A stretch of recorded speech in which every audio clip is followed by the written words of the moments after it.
미래의 관점에서 대학을 발전시키고 이끌어가는 것이 큰 숙제인데요. 혹시 오늘 참여해 주신 분들 중에서 질문이 있으시면은 질문 하나 정도는 제가 받고 두 분 총장님 마무리 말씀하시고 오늘 포럼을 마쳐야 될 것 같습니다. 혹시 누가 질문 있으신 분 계시면 손을 들어주시면 좋겠습니다. 너무 시간이 많이 갔죠? 네. 그 혹시라도 뭐 질문하실 분 있으면은 중간에 말씀을 해주시고요. 오늘 해주신 말씀들 중에 사실 선택과 집중은 제가 볼 때는 가장 중요한 대학의 경영 전략이면서 가장 어려운 것이 아닌가 생각이 듭니다. 그 일을 해내면 대학이 정말 글로벌 명문 대학, 세계적인 대학으로 성장을 하는 거고 지금 서울대에서 어, 많은 분들이 대학 발전을 위한 구상을 고민하고 계신데 그 구상에 매우 중요한 전략으로 오늘의 메시지가 전달이 되었으면 좋겠다는 생각을 합니다. 뿐만 아니라 우리 이현청 총장님께서 말씀해 주신 각 대학의 지역과의 협력 사례, 대학의 혁신 사례들은 서울대에도 많은 귀감과 교훈을 주는 것이라고 생각이 듭니다. 오늘 시간, 네, 질문 하시면. 하셨기 때문에 한번 그냥 그렇게 질문을 좀 드리려면 서울대도 좀 당면한 문제이긴 한데요. 이게 사실 그 교육 여기서 말씀하신 많은 것들이 사실은 서울 뭐 대학이 할 수 있는 것도 있지만 교육부가 근본적으로 좀 생각을 바꾸지 않으면 안 되는 부분이 너무 많고 그 다음에 서울대 자체적으로 볼 때도 굉장히 그 독소적인 게 있어요. 제가 보면은 무슨 일을 하다 보면 서울대 어떤 규정되지 않은 것들은 뭐 공무원 규정, 교육 규정을 따른다 이렇게만 해놓은 것들이 굉장히 많은데 그러면 사실은 그게 개혁이 필요하면 서울대가 본부 집행부가 그거를 규정을 만들어서 바꾸면 되거든요. 근데 안 합니다. 그렇게 그냥 그걸 따르면 된다고 하는 걸 들이밀고 바꾸려고 하진 않아요. 그러니까 그런 어떤 관료적인 것들을 좀 어떻게 좀 손을 봐야 될지 잘 모르겠고 거기에 대해서 늘 새로 어떤 총장 후보님들이 나오면 이렇게 뭐 늘 되게 도전적인 말씀 많이 하시는데 이제 한 번도 바꾸는 거 못 봤습니다. 그런 거를. 그래서 총장을 하셨으니까 이거 어떻게 하면 좀 될지 다음에 또 우리 서울대 곧 총장 선거도 있고 하기 때문에 충고를 해주시면 좀 감사드리겠습니다. 저 말씀드릴 테니까 저 우리 노 교수님이 다음번 총장 나가실래요? 하시겠다면 제가 말씀해 드릴게요. 저는 뜻이 있는 곳에 길이 있다고 생각합니다. 네, 우선 그리고 불가능한 건 없고요. 또 다른 나라에도 많은 대학들이 서울대학보다 훨씬 열악한 위치에서 엄청나게 또 발전하는 경우도 많고요. 오늘 우리 이 총장님 말씀해 주신 내용 중에서도 저 정도 충분히 서울대가 할 수 있는데 우리보다 훨씬 열악한 조건에서 한 대학도 있고요. 그래서 우선 긍정적 자세를 가지는 게 제일 중요하다고 생각합니다. 그리고 모든 출발점은 자기한테서 출발한다고 생각합니다. 그러니까 우리 다 지금 현직 교수시고 저는 과거 교수였으니까 지금은 뭐 이해관계자지만 우리들이 할 일이 좀 있는 것 같아요. 그래서 우선 가장 손쉬운 거는 우리가 이렇게 대화를 할 때 부정적인 얘기를 우리 안 했으면 좋겠어요. 우선 뭐 서울대는 어쩔 수 없어. 뭐 이런 얘기부터 시작해서 또 뭐 해봤자 안 돼 하는 그 과거 경험담을 자꾸 얘기하고 그런 것보다는 그냥 과거를 잊어버리고 오늘 우리가 각각 무엇을 하고 힘을 합쳐서 무엇을 할 수 있는지 시작하면 좀 될 것 같고요. 그런 과정에서 전 충분히 길이 나온다고 생각합니다. 결국은 그 이해관계자가 이제 충돌하는 제로섬 게임으로 문제를 푸니까 자꾸 그 이 제로섬 게임에서 손해 본다고 생각하는 쪽에서 발목을 잡아가지고 안 되는 게 이제 일반적인 현상 아니에요. 근데 그것도 이 세상 모든 게 제로섬 게임은 없거든요. 다 목적이 다른 사람들이 모였고 다른 조직들이 모였기 때문에 그 목적 함수가 다른 걸 찾아내 가지고 제로섬 게임이라는 건 1차원 아니에요. 손에서 만나니까 외나무 다리에서 만나는 격이 되고 문제가 생기잖아요.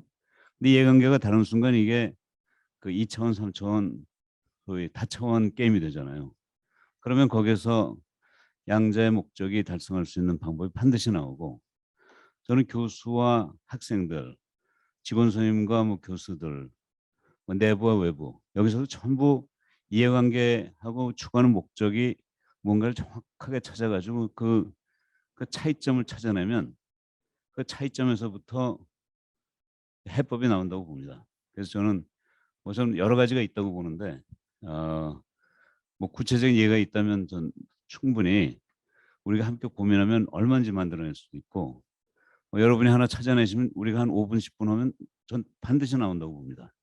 그래서 그런 긍정적 자세, 그리고 이해관계를 정확히 파악해서 그 양쪽에 또는 여러 사람의 목적이 함께 도달할 수 있는 그런 방법 찾아내면 되지 않을까 하는 그 원론적인 얘기는 드리는데요.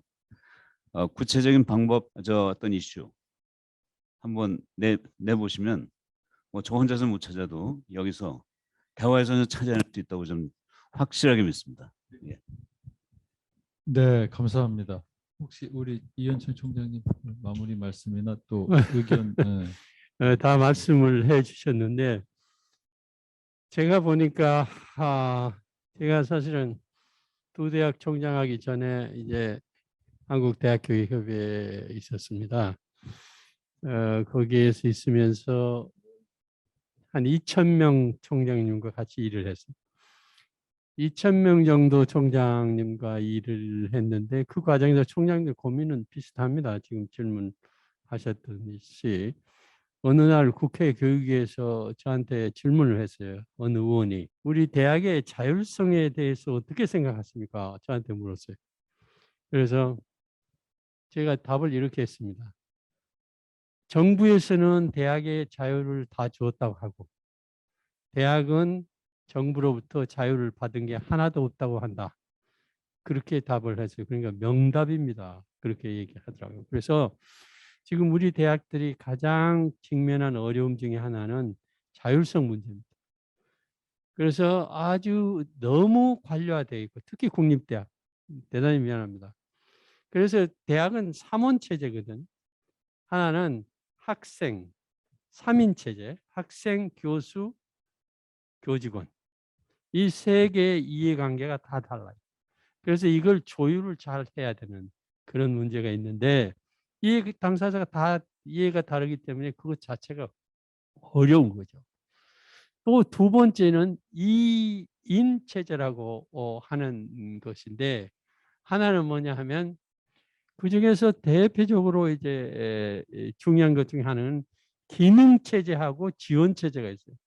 기능 체제라는 게 뭐냐 하면 연구 교육 봉사 이걸 하는 주체인 우리 교수님들이 주축이고 이걸 잘 되게 지원해 주는 행정 요원들이 있어요. 그런데 공립대학은 대단히 죄송하지만 누구에 의해서 조율되고 있느냐 하면 지원 체제 사람들에 의해서 이건 된다, 이건 안 된다, 이건 된다, 안 된다 하고 있어요. 그것은 정부 더 거슬러 올라가면 교육부의 그러한 여러 가지 지침, 뭐 훈령, 법, 뭐 고등교육법 시행령부터 고등교육법, 뭐 교육기본법에서부터 이런 걸 가지고 지금 하는데 아까 일본의 예를 제가 말씀드렸듯이 일본의 경우에는 문부성이 자진해서 다 풀어버리는 거예요. 그러니까 법인 돼 있잖아요. 서울대 법인화되면 법인에서 두 대학 강의를 동시에 할 수 있도록 하거나 법인 두 개를 합병할 수 있게 한다거나 국공립과 사립하고의 칸을 다 열어버린다거나 이공과 저 인문사회의 모든 벽을 걸어본다거나 이렇게 되는 거예요. 그런데 우리는 너무 골키퍼가 많은데 세계 경쟁력을 키워야 하고 하니까 그 고민인데 아까 조 총장님 말씀처럼 가장 중요한 것 중에 하나는 교수 스스로부터 출발해라.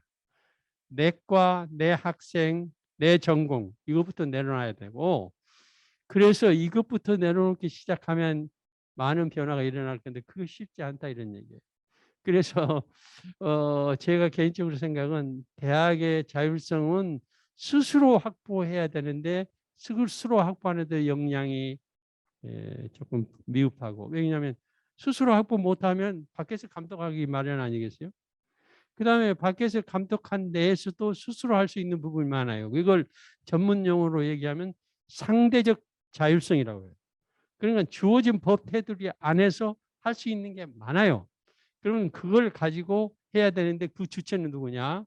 교수님들과 구성원들이다. 근데 그게 어렵다 이거죠. 그 총장할 때 참 어려워. 그래서 제 개인 경험을 말씀드리면 제가 총장할 때는 교수 연구실을 일일이 운동화 신고 찾아다녔어요. 천만 있으면 뭘 하십니까? 그러니까 그 뭐 계획할 때 반대가 없더라고요. 예를 들면.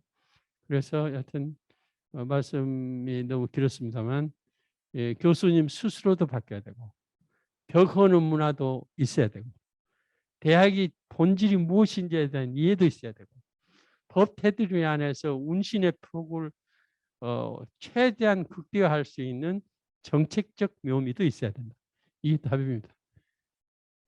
네, 감사합니다.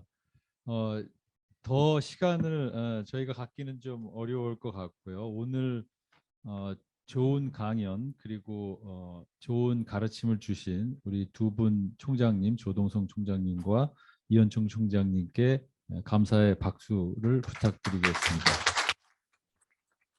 오늘 포럼은 여기서 마치는 걸로 하고 3주 뒤에 다시 뵙도록 하겠습니다. 감사합니다.